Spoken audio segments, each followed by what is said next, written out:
Hello and welcome to Community Link. My name is Christian Hoffman, and Community Link is Community Mission's opportunity to talk a little bit about our programs that we offer to the community and how you out there watching might be able to support those programs or possibly take advantage of the services that we offer as well. I've got a couple of guests which we'll get into in just a moment, but first I wanted to give a couple of dates that we have upcoming on our calendar that we certainly hope will be on your calendar as well. So we have giveaway days that are coming up on June 11th and 12th, Wednesday and Thursday. These are some fun days that we have that people really look forward to.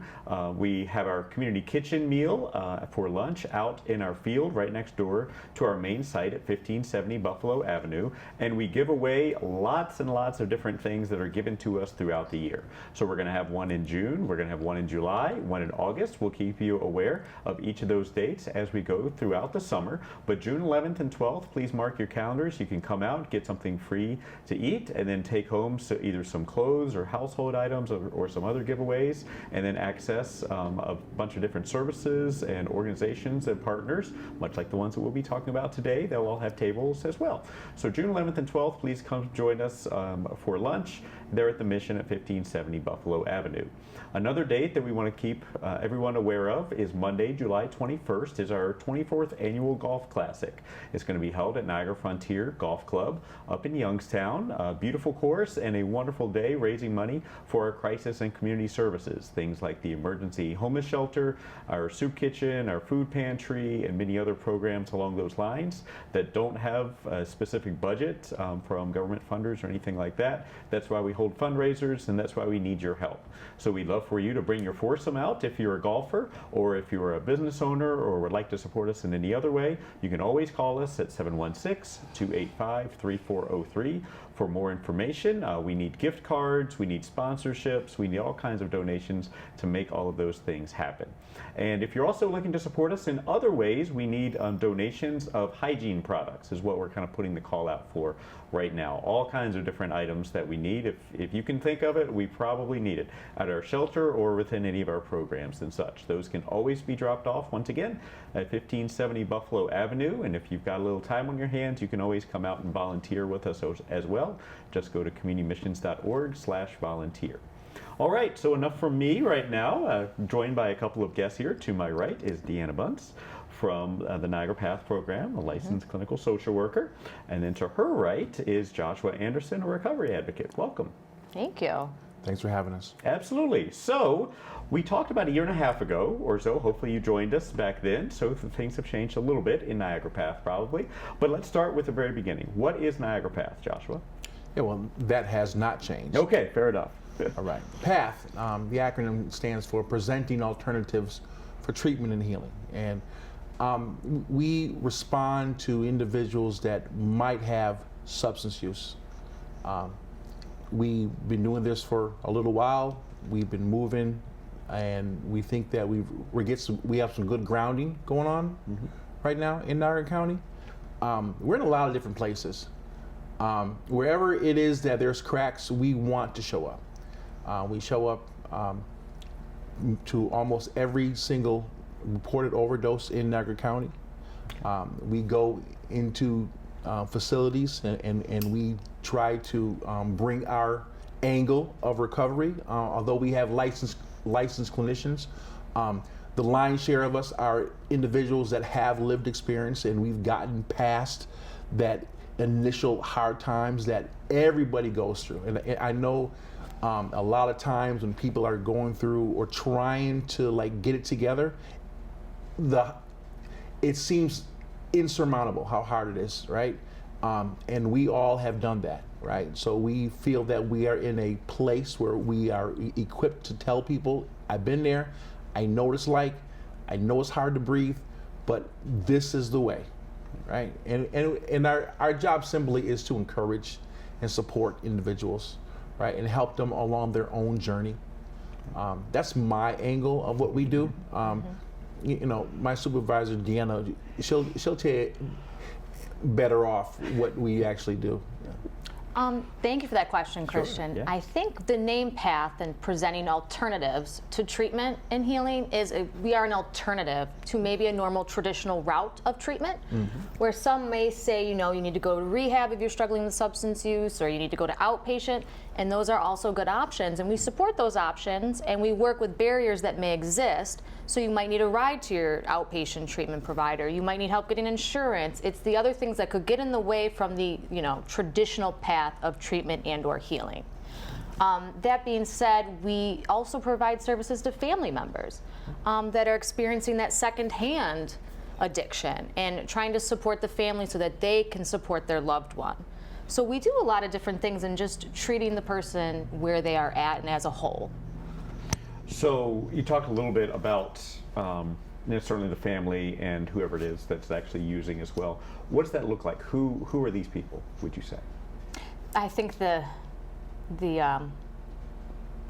illness of addiction has such a ripple effect, like the stone dropping in the water. It impacts so many people, and I think sometimes we're not even aware of how many could be impacted and the trauma you could cause on other individuals. Right. For sure.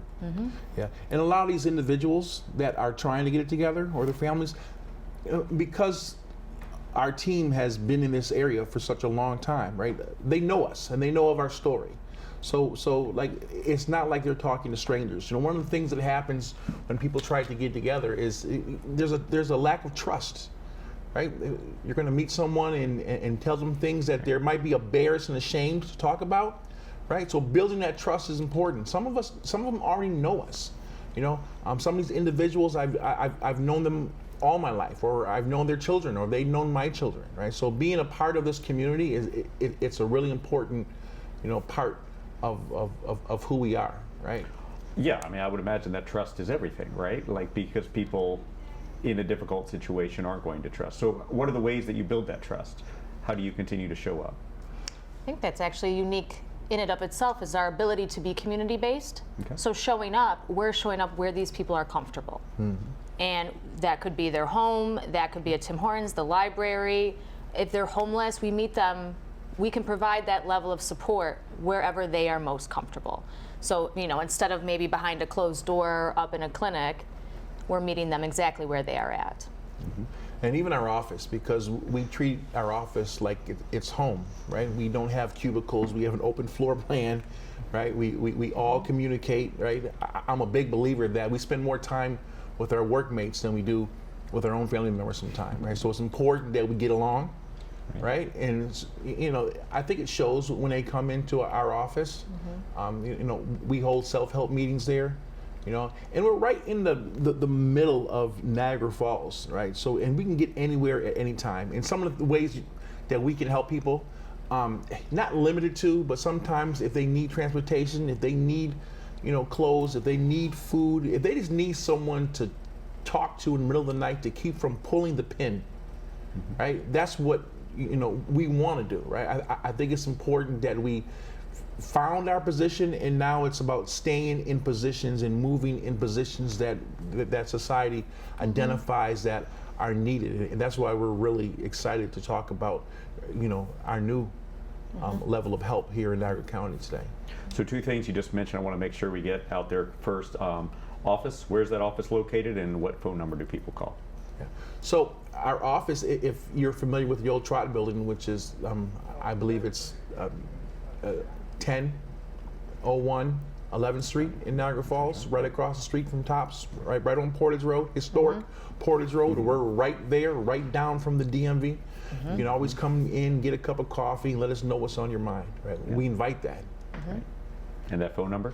Our phone number is 716-278-8166. That's the only number you need to know, right? Yeah. Yep, absolutely. So we are very excited about some new developments here. What has changed in the past year and a half since we last talked? Well, so let's talk about obstacles for a second. Can we just talk about, Please. Right? As Deanna said, we are going to encourage any level of recovery that an individual says that they want, right? If they want medical assisted treatment, we're okay with that, right? If they want to go to outpatient, we're okay with that. But some people, quite frankly, just need, to get away, right? And they need inpatient. Some people are leaking like that, all right? One of the things that happens is people tend to put up barriers or obstacles and why they can't sometimes. Now, sometimes they're real. I'm not saying, that these, obstacles are not real, but sometimes they don't have a safe place to be, right? Sometimes they don't have, someone to take care of their pet or something, right? So, and sometimes it's 2 o'clock in the morning and I just got to make it to 6, so I can call somebody, and within 45 minutes, someone calls and all that changes. This is a regular thing that happens all the time, right? It's like a hairline fracture in between the preparation and the action stage, right? It happens all the time. We see it all the time, right? So we have spent some time figuring out what can we do to help with that small stage, right? To keep somebody safe, right, outside of harm's way. And we have came up with the Lantern Project, which is housed right at Community Missions on Buffalo Avenue, 1570 Buffalo Avenue. You guys have helped us create this wonderful, safe space, right? I believe it was M&T Bank that has helped and contributed a lot to that, right? But our space, right? We're so proud of the space.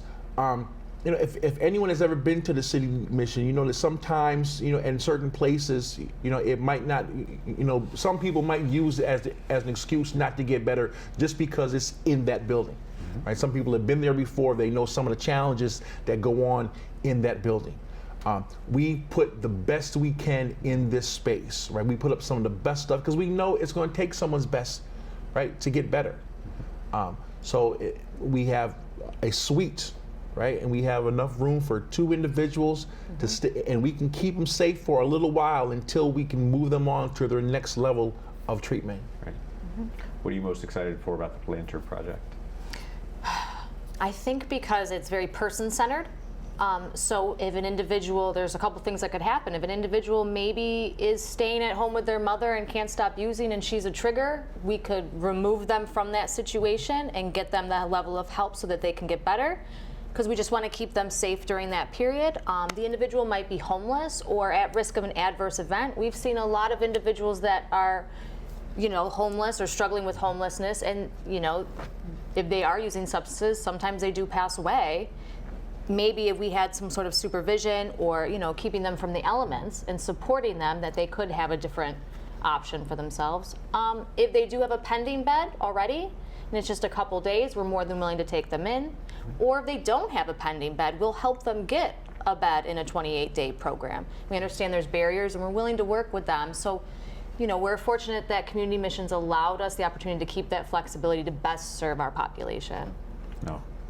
Yeah, and I just want to add that, this project, like the peers, the individuals that have had lived experience, like we are really putting our energy into this, which we were allowed, obviously, from Community Missions and Niagara County Department of Mental Health.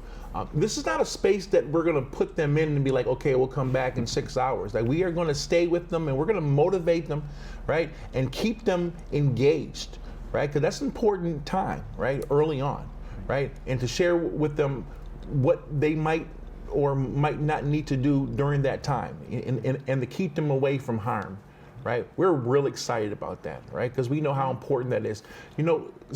I've had people do that for me when I was in that situation. And I can't tell you who they were, and I can't even tell you what they looked like, but I know that they were there, right? That's